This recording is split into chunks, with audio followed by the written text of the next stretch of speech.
তা আওয়ামী লীগের নিষিদ্ধ করার দাবি ছিল। আওয়ামী লীগ 15 বছর ক্ষমতায় ছিল, করে নাই কেন? আওয়ামী লীগ জামাতকে সাথে নিয়ে 1986 ইলেকশনে গেছে, 1988 সংসদে একসাথে পদত্যাগ করেছে। আওয়ামী লীগের রাষ্ট্রীয় ক্ষমতায় দোর্দণ্ড প্রতাপে ছিল, কখনোই নিষিদ্ধ করে নাই। যখন ছাত্র জনতার বিপ্লবে যখন আওয়ামী লীগের প্রায় পরাজিত এবং পরাভূত হওয়ার মতো অবস্থা হয়েছে, তখন আপনার এই পুরা বিপ্লবটাকে, পুরা অভ্যুত্থানটাকে সন্ত্রাসী কর্মকাণ্ড আখ্যায়িত করে অবাধে দমন নিপীড়ন চালানোর একটা পর্যায়ে জামাতকে নিষিদ্ধ করেছে। দেশের কোন মানুষের দাবি ছিল? আপনি বলেন, আপনি তো প্রশ্ন করছেন কোন মানুষের দাবি ছিল। আমি তো বলেছি কিছু মানুষের। হ্যাঁ, কাদের দাবি ছিল? কাদের দাবি ছিল আপনি বলেন। আপনি তো সাংবাদিক, আপনি জানেন কাদের দাবি ছিল।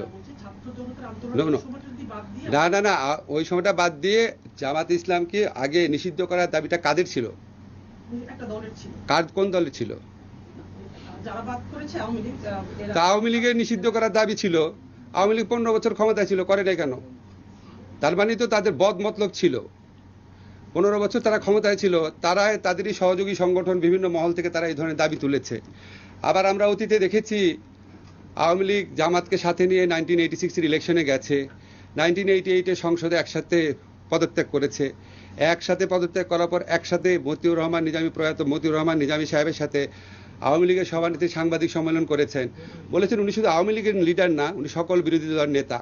পরবর্তীকালে জামাত যখন প্রেসিডেন্সিয়াল নির্বাচনে জয়লাভ করার জন্য আওয়ামী লীগের পদপ্রার্থী জামাতের আমির গোলাম আজমের কাছে দোয়া চাওয়ার জন্য গিয়েছেন। 1996 আন্দোলনে জামাতকে নিয়ে অংশ নিয়েছেন। আমরা সর্বশেষ নির্বাচনীয় পত্রপত্রিকায় রিপোর্ট পাচ্ছিলাম জামাতকে ইলেকশনে আনার একটা প্রক্রিয়া চলছে। তো তারপরে যখন আওয়ামী লীগের বিভিন্ন মহল থেকে এই ধরনের দাবি করা হতো এবং আওয়ামী লীগ যখন আবার এই দাবিটা পূরণ না করতো, আমার পার্সোনাল ওপিনিয়ন হচ্ছে এটা আওয়ামী লীগ জামাতকে চাপে রেখে তাদের কথা মতো চলতে বাধ্য করার একটা প্রক্রিয়া হিসেবে নিয়েছিল।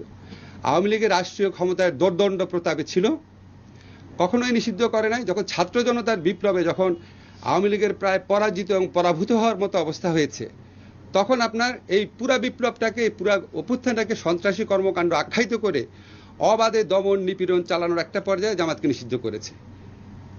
সেটা তো কোনো নীতিগত অবস্থান হতে পারে না। স্যার, আমি একটা প্রশ্ন করতে চাই। স্যার, যে অবস্থায় ছাত্র জনতার গণঅভ্যুত্থানে গেছে, পাবলিক পারসেপশন আছে, অনেকে মনে করে যে আওয়ামী লীগকে নিষিদ্ধ করা দরকার। তো এই ব্যাপারে আপনারা কি চিন্তা করেন? আপনি দেখেছেন আমাদের অ্যাটর্নি জেনারেল অফিস থেকে যখন আওয়ামী লীগকে নিষিদ্ধ করার একটা দাবি উঠেছে হাইকোর্টে, সে অফিস থেকে এটার প্রতিবাদ করা হয়েছে, এটার বিপক্ষে দাঁড়িয়েছে। ব্যক্তিগতভাবে আমি মনে করি কোনো রাজনৈতিক দলকে নিষিদ্ধ করার পক্ষে আমি না, আনলেস আপনার যদি একদম সুশক্তভাবে জঙ্গি তৎপরতা, রাষ্ট্রবিরোধী তৎপরতা, কোট আন কোট যে বিভিন্ন পলিটিক্যাল পার্টি রেটরিক হিসাবে ইউজ করে, সেটা না। সত্যিকার অর্থে সেরকম থাকলে তাও প্রচণ্ড সততার সাথে তদন্ত করে দেখে হয়তো এটা করা যেতে পারে। জেনারেল রুল হিসাবে আমাদের সংবিধানে সংগঠন করার স্বাধীনতা আছে। আওয়ামী লীগ বাংলাদেশের স্বাধীনতা সংগ্রামে নেতৃত্ব প্রদানকারী দল, বিভিন্ন গণতান্ত্রিক সংগ্রামে এই দলটার অবদান ছিল। গত 15 বছর তারা যা করেছে সেটা তাদের ঐতিহ্যের সাথে যায় না, সেটা মুক্তিযুদ্ধের চেতনার সাথে যায় না। তারা বাংলাদেশের ইতিহাসে বর্বরতম এক ফ্যাসিবাদ কায়েম করেছিল।